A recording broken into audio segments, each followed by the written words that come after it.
వార్తలకు స్వాగతం. ముందుగా ముఖ్యాంశాలు.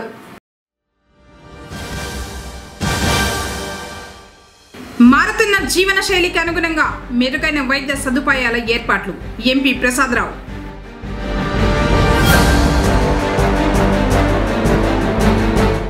వేతనాలందక ఒప్పంద కార్మికుల వెతలు పట్టించుకొని యంత్రాంగం.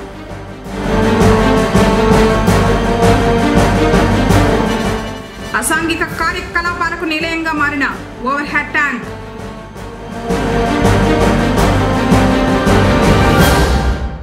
జిల్లా జాయింట్ కలెక్టర్గా బాధ్యతలు స్వీకరించిన విద్యాధరి.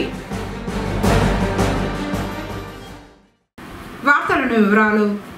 మారుతున్న జీవన శైలిని బట్టి ప్రజలకు మెరుగైన వైద్య సదుపాయాలు అవసరమని, ప్రజలకు మెరుగైన వైద్య సదుపాయాల కల్పనకు రాష్ట్ర ప్రభుత్వం కృషి చేస్తోందని చిత్తూరు ఎంపీ దగ్గుమల్ల ప్రసాదరావు పేర్కొన్నారు.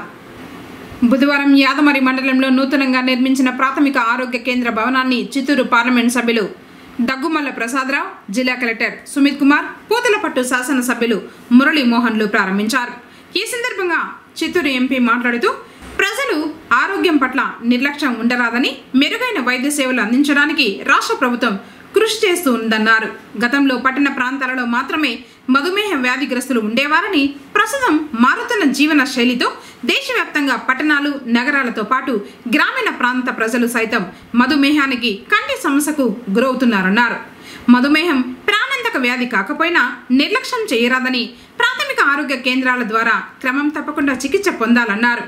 కంటి శుక్లాలు, ఇతర సమస్యలకు వైద్యం చేయించుకోవాలన్నారు. ప్రజలు ఆరోగ్యంగా ఉంటే రాష్ట్రం, తద్వారా దేశం బాగుంటుందన్నారు. యాదమరి మండల కేంద్రంలో ఏర్పాటు చేసిన పిహెచ్సిలో వైద్యులు, పారామెడికల్ సిబ్బంది అందుబాటులో ఉంటారని, ప్రజలు వినియోగించుకోవాలని, రోడ్డు ప్రమాదాలు జరిగినప్పుడు అత్యవసర పరిస్థితుల్లో జిల్లా ప్రధాన ఆసుపత్రికి రావాల్సిన అవసరం లేకుండా వైద్య సదుపాయాలు పొందవచ్చన్నారు.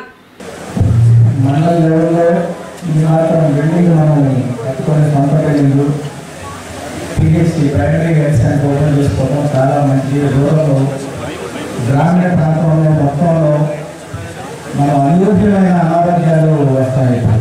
అయిపోయింది. పల్లెటూరులో ఉన్నా కూడా అందరం ఇంతకుముందు పని చేయట్లేదు, లేకపోతే ఎక్సర్సైజ్ చేయట్లేదు మన బాడీకి. ఇంతకుముందు పట్టణాల్లోనే ఎక్సర్సైజ్ చేసావు, పల్లెటూరులో ఏంటంటే పని చేసుకుంటే సరిపోయేది అనుకునేవాడు. వాళ్ళు పని చేయట్లేదు కాబట్టి మనకి ఇక్కడ డయాబెటీస్, షుగర్ వ్యాధి చాలా పెరిగిపోతా ఉంది. ఇంతకుముందు ఈ షుగర్ వ్యాధి పల్లెటూరులోకి వచ్చేది కాదు, ఇప్పుడు పల్లెటూరులో వస్తుంది. అంతా ఆంధ్రప్రదేశ్ కాదు, దేశం మొత్తం వస్తుంది. కాబట్టి ఇట్లాంటి పరిస్థితుల్లో ఇట్లాంటి మనకి ప్రైమరీ హెల్త్ సెంటర్స్ ఉంటే ముందు వీటిని కంట్రోల్ చేసుకోవాలి. అది ముందు ప్రాణాంతకమైన జబ్బు కాదు, కానీ మీరు నెగ్లెక్ట్ చేస్తే అది ప్రాణాంతకమైన జబ్బే. షుగర్ వ్యాధి మామూలుగా మనతో పోతుంది, మీరు కానీ మురుకున్నారంటే ప్రాణాంతకమైన జబ్బు. కాబట్టి మనకి ఇక్కడ ప్రైమరీ హెల్త్ సెంటర్లో డాక్టర్ గారు ముందుగా ఎంప్లాయీ ఉన్నారు, పారామెడికల్ అంతా ఎంప్లాయీ ఉన్నారు. అలాగే కంటికి సంబంధించి కూడా నేషనల్ స్కీమ్స్తోనే కరెక్ట్గా చేస్తున్నారు. ఇప్పుడే నేషనల్ బ్లైండ్ కంట్రోల్ వస్తుంది స్కీమ్. దానిలో ఇప్పుడు ఆల్రెడీ ప్రిపేర్ స్టార్ట్ చేస్తారా, మన మండలం కూడా వస్తుంది. అంత పరిస్థితి ఉంది ఇక్కడ. తర్వాత యాక్సిడెంట్ జరిగినా ఏదైనా సరే, ఏ జబ్బు జరిగినా సరే, ఇంతకుముందు మనం పల్లెటూరు డిస్ట్రిక్ట్ హాస్పిటల్ వెళ్ళాల్సిన పరిస్థితి లేకుండా దగ్గరలో మనకి హెల్త్ సెంటర్ వచ్చింది కాబట్టి. జిల్లా కలెక్టర్ మాట్లాడుతూ, నియోజకవర్గంలో యాదమరి మండలంలో రోడ్ల నిర్మాణానికి ప్రాధాన్యత ఇవ్వడం జరుగుతుందని, జిల్లాలోని ప్రతి నియోజకవర్గంలోని గ్రామాలలో సీసీ రోడ్లు, డ్రైనేజీ వ్యవస్థ ఏర్పాటు చేయడం జరుగుతుందన్నారు. మండల కేంద్రంలో 1,46,00,000తో నిర్మించిన ప్రాథమిక ఆరోగ్య కేంద్రం ప్రారంభించుకోవడం సంతోషంగా ఉందన్నారు. సో రోడ్ సంబంధించి ఆల్రెడీ స్టేట్ గవర్నమెంట్ వచ్చిన తర్వాత కూడా ఒక రిప్రజెంటేషన్ యాదవ్ రోడ్ గురించి ఇవ్వడం జరిగింది. నేను కూడా 5 రోజుల ముందు రోడ్ విజిట్ చేశాను. గవర్నమెంట్ కూడా ప్రపోజల్ పంపించాను.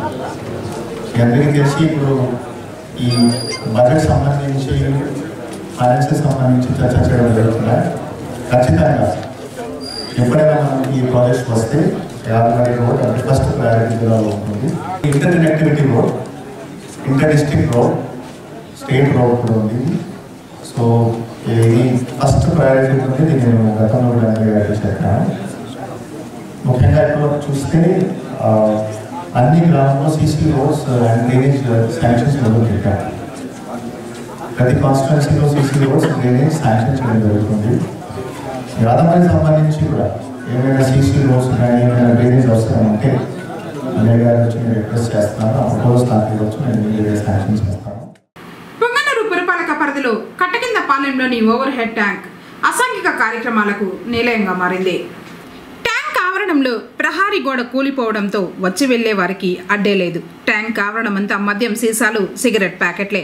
పట్టపగలే ట్యాంక్ వద్ద గుంపులు గుంపులుగా యువత వచ్చి మద్యం సేవించి ఘర్షణలు పడుతున్న సంఘటనలు ఉన్నాయని ప్రజలంటున్నారు. నివాస గృహాల వద్ద ఇలా ఉంటే ఎలా అని ఆవేదన వ్యక్తం చేస్తున్నారు. సాయంత్రం అయితే ఆడవాళ్లు బయటికి వచ్చే పరిస్థితి లేదంటున్నారు.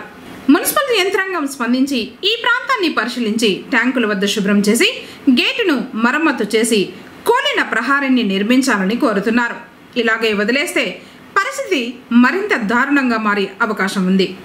ఈ విషయమై కమిషనర్ నరసింహప్రసాద్ను వివరణ కోరగా సమస్య తన దృష్టికి ఇప్పుడే వచ్చిందని, ఆ ప్రాంతాన్ని సందర్శించి చర్యలు చేపడతామని కమిషనర్ తెలిపారు.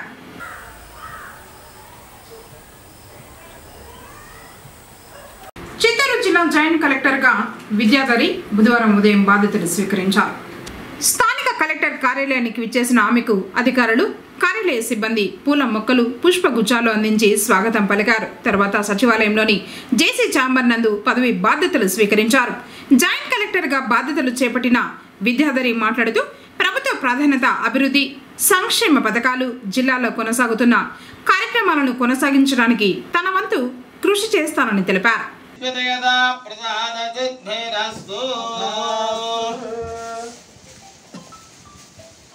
प्रसिद्ध विनायक स्वामी देवतानुग्रहेण सर्वकार्य दिग्विजयता Siddhirastu सर्वाभीष्ट Siddhirastu.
Principal junior civil జడ్జిగా కృష్ణవంశీ బుధవారం బాధ్యతలు స్వీకరించారు. విజయనగరానికి చెందిన కృష్ణవంశీ తొలిసారిగా పొంగనూరు న్యాయమూర్తిగా నియమించడంతో ఆయనకు సిబ్బంది, న్యాయవాదులు ఘనంగా స్వాగతం పలికారు. ఈ సందర్భంగా న్యాయమూర్తి కృష్ణవంశీ న్యాయవాదుల సంఘ కార్యాలయంలో సమావేశమయ్యారు. కేసుల పరిష్కారానికి సహకరించాలని కోరారు.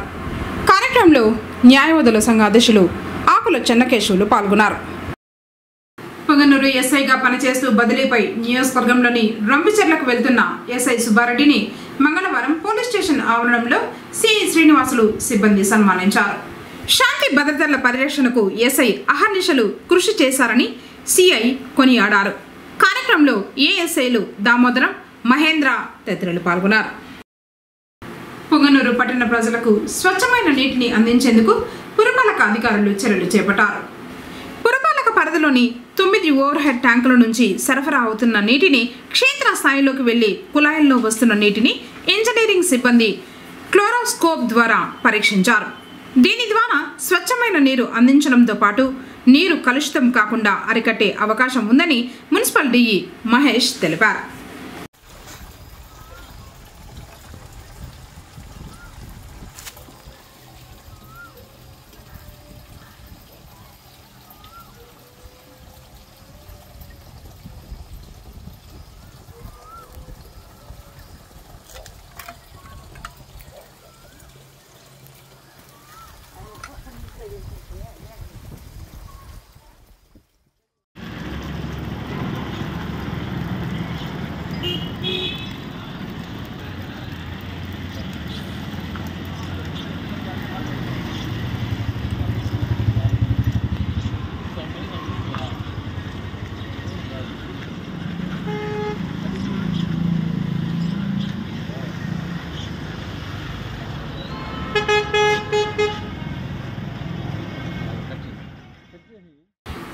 నగరంలో గుర్తు తెలియని మృతదేహం కలకలం రేపింది.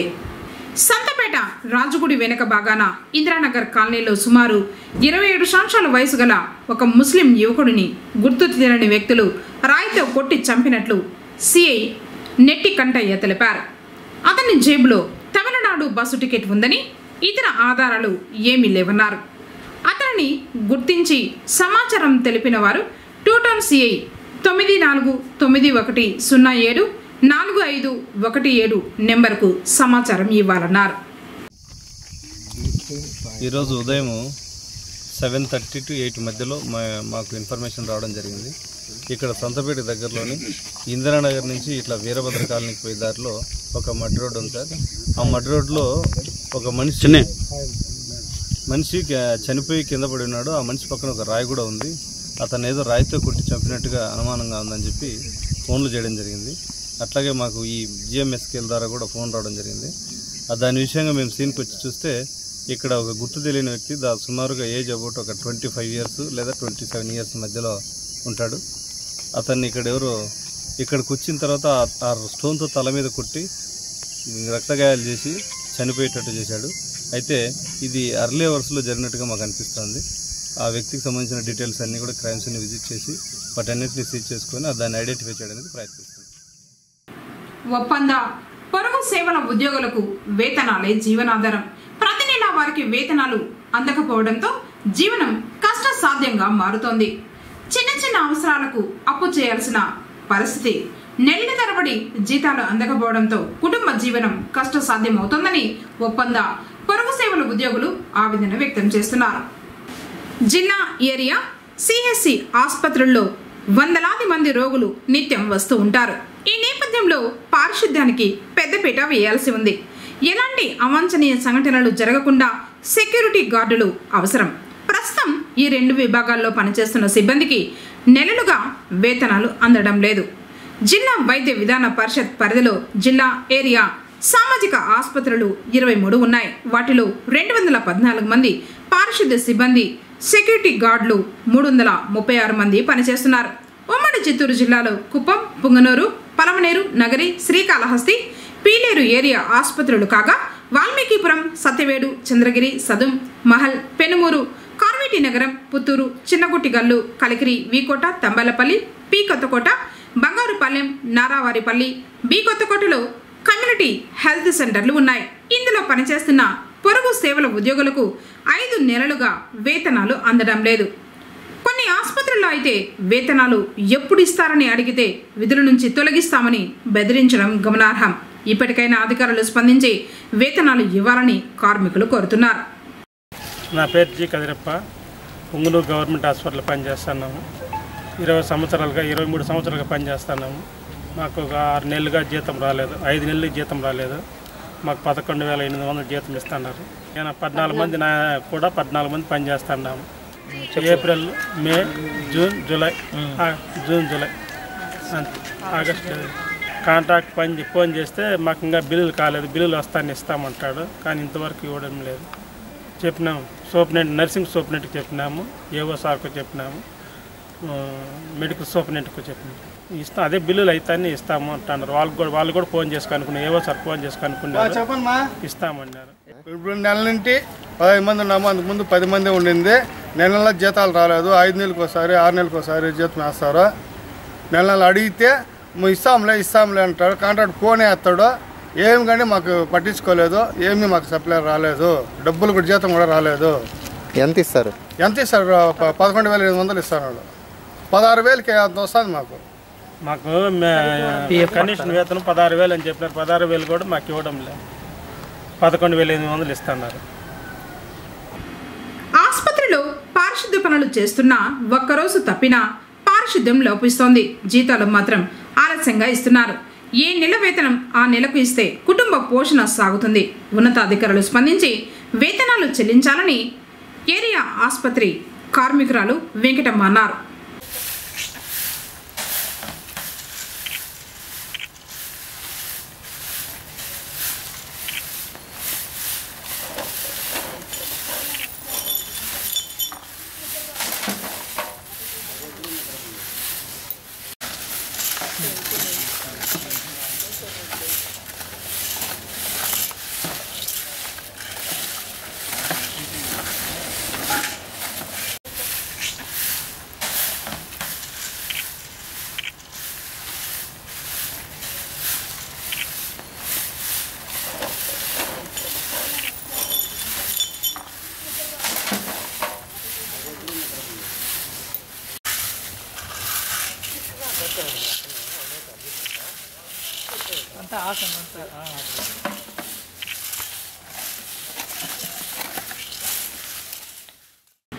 జిల్లాలోని ఆసుపత్రుల్లో పనిచేసే ఒప్పంద కార్మికులకు వేతనాలు అందని విషయాన్ని ప్రభుత్వం దృష్టికి తీసుకువెళ్లామని, త్వరలోనే సమస్య పరిష్కారం అవుతుందని, టెండర్లు దక్కించుకున్న ప్రైవేటు సంస్థలకు బిల్లులు మంజూరైన వెంటనే కార్మికుల బ్యాంకు ఖాతాలకు నగదు జమ అవుతుందని డిసిహెచ్ఎస్ డాక్టర్ రాజశేఖర రెడ్డి అన్నారు.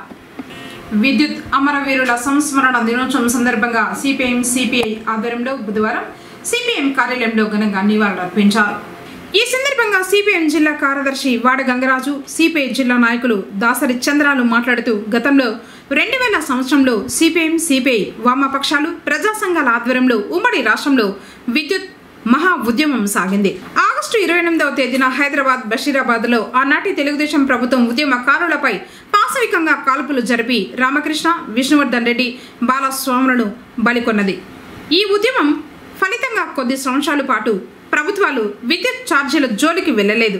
ప్రపంచ బ్యాంకు షరతులు వేగం తాత్కాలికంగా తగ్గింది. ఈ 24 ఏళ్ల కాలంలో కేంద్రం, రాష్ట్రంలోని వివిధ పార్టీల ప్రభుత్వాలు చాప కింద నీరులాగా విద్యుత్ రంగంలో ప్రమాదకర విధానాలు అమలు చేశాయి. ఈ సంస్కరణలతో ప్రజలకు నాణ్యమైన, నిరంతరాయమైన విద్యుత్ అందుతుందని పాలకులు నమ్మవలకి ప్రజలను మోసం చేశారు. గత వైసీపీ ప్రభుత్వం కేంద్ర ప్రభుత్వం ఒత్తిడికి తలొగ్గి రాష్ట్రంలో విద్యుత్ సంస్కరణ అమలు చేసింది.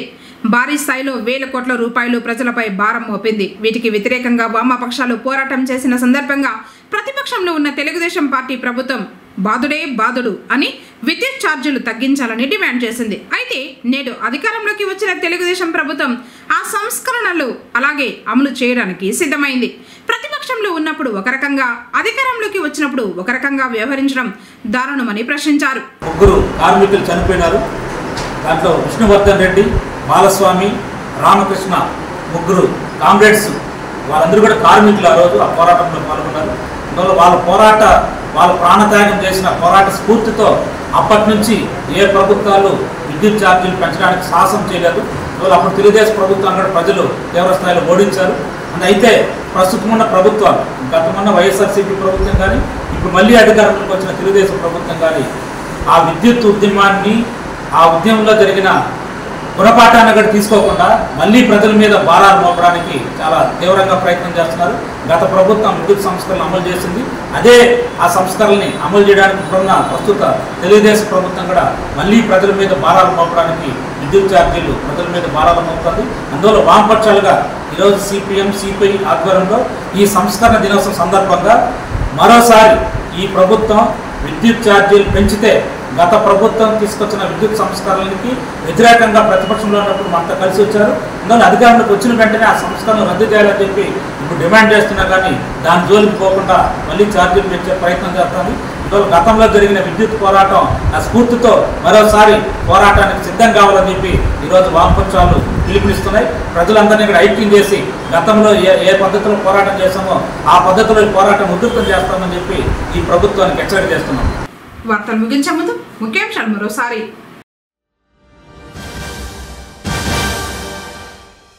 మారుతున్న జీవన శైలికి అనుగుణంగా మెరుగైన వైద్య సదుపాయాల ఏర్పాట్లు ఎంపీ ప్రసాదరావు.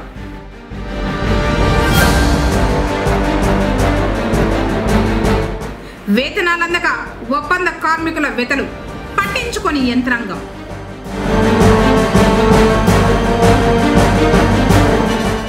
అసాంఘిక కార్యకలాపాలకు నిలయంగా మారిన ఓవర్ హెడ్ ట్యాంక్.